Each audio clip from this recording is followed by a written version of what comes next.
আসসালামু আলাইকুম। আজকে ৫ম দিন, ৯ দিনে বাংলা সাহিত্য শেষ করা মিশনে।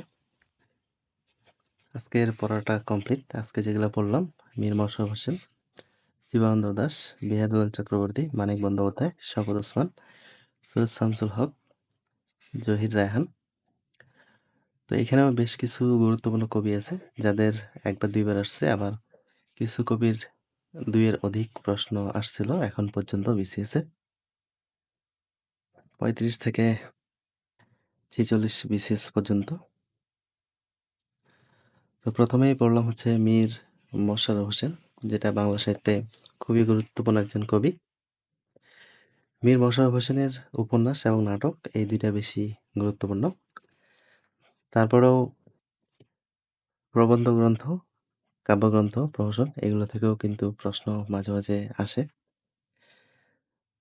মীর মশাররফ হোসেন থেকে পর্যাপ্ত পরিমাণ এমসিকিউ আছে। পড়াটা ভালো করে পড়ে প্রিভিয়াস প্রশ্নগুলো ভালো করে দেখে নিতে হবে। এরপরে পড়লাম হচ্ছে জীবনানন্দ দাশ। কবিটা খুবই গুরুত্বপূর্ণ। এখন পর্যন্ত প্রায় ৪ বার প্রশ্ন আসছে এই কবিতা থেকে। জীবনানন্দ দাশের প্রাথমিক জীবন আর হচ্ছে কাব্যগ্রন্থ, মূলত এগুলাই এখানে গুরুত্বপূর্ণ পড়াশোনা। তারপরে কবিতার কিছু লাইন আছে যেগুলো একটু মনে রাখতে হবে। এজন্য এই কবিতাতে মোটামুটি ভালোই সময় লাগছে কবিতার লাইনগুলো সহ মনে রাখার জন্য। আর কাব্যগ্রন্থগুলা একটু মনে রাখছি, কারণ কাব্যগ্রন্থগুলো থেকেও কিন্তু প্রশ্ন আসে। তারপরে এখানে পর্যাপ্ত পরিমাণে প্রিভিয়াস এমসিকিউ দেওয়া আছে, প্রায় ৬১টা প্রশ্ন আছে।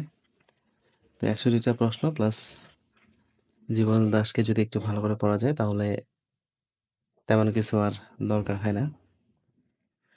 তারপরে বললাম হচ্ছে বিহারীলাল চক্রবর্তী, যেটা জর্জের বাংলা বইয়ে নাই। বিহারীলাল চক্রবর্তী পড়ছি অন্য একটা বই থেকে।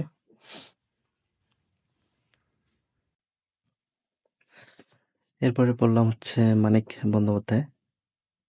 মানিক বন্দ্যোপাধ্যায় থেকে ৩৫-এর আগের বিসিএসে মোটামুটি ভালো প্রশ্ন আসতো। ৩৫-এর পর থেকে এই ধারাবাহিকতা রাখা হয়নি। ৩৫-এর পরে তেমন একটা প্রশ্ন আসেনি। তো তারপরেও কবিটা একটু গুরুত্বপূর্ণ, এজন্য কবিটাকে ভালো করে পড়া। তো এখানে তার উপন্যাস এবং ছোট গল্প আছে কিছু, জাস্ট ওইগুলোই শুধু পড়ছি একটু ভালো করে। এরপরে পড়লাম হচ্ছে শওকত ওসমান। শওকত ওসমান থেকে উপন্যাস আছে কিছু গুরুত্বপূর্ণ, সবচেয়ে বেশি গুরুত্বপূর্ণ হচ্ছে উপন্যাসগুলোই। তারপরে কিছু নাটক আছে, প্রবন্ধ আছে, গল্প আছে, এগুলো একটু আইডেন্টিফাই করাটাই চ্যালেঞ্জ। প্রিভিয়াস প্রশ্ন আছে মাত্র 11টা। তো শওকত ওসমানের উপন্যাসগুলো একটু বেশি গুরুত্বপূর্ণ, এই জন্য উপন্যাসগুলো একটু বেশি করে মনে রাখতে হবে। তো এখানে ছোট পড়াশোনা, কিন্তু বারবার পড়াশোনা করছি এখানে, জিনিসগুলো যেন কোনোভাবে আউলায় না যায়। জহির রায়হান বাংলাদেশের শ্রেষ্ঠ চলচ্চিত্রকার। জহির রায়হানের হচ্ছে 2টা গুরুত্বপূর্ণ উপন্যাস আছে, 1000 বছর ধরে, আরেক ফাল্গুন, বায়ান্নর ভাষা আন্দোলনভিত্তিক প্রথম উপন্যাস। তাছাড়াও আরও বেশ কিছু উপন্যাস আছে যেগুলো খুবই গুরুত্বপূর্ণ, আর এগুলা ভালো করে পড়ার চেষ্টা করছি। তারপরে চলচ্চিত্র আছে কিছু গুরুত্বপূর্ণ, এই গুরুত্বপূর্ণ চলচ্চিত্রগুলো মুখস্থ করার চেষ্টা করছি সাল সহ। Zahir Raihan BCS plus bank 2 জায়গার জন্য গুরুত্বপূর্ণ। এখানে ব্যাংকেরও কিছু প্রশ্ন আসছে দেখলাম। এখানে ওভারঅল কবিটা গুরুত্বপূর্ণ বিসিএস প্লাস ব্যাংকের জন্য। তারপরে সবচেয়ে বেশি যে গুরুত্বপূর্ণ কবিটা সৈয়দ শামসুল হক। রিসেন্টলি এই কবি থেকে মোটামুটি ভালোই প্রশ্ন আসতেছে। তো সৈয়দ শামসুল হকের কিছু নাটক আছে, পায়ের আওয়াজ পাওয়া যায়, নুরুল দিনের সারা জীবন, তারপরে গণনায়ক, ঈর্ষা, এখানে এখন। তারপরে কিছু কাব্য আছে, কিছু উপন্যাস আছে।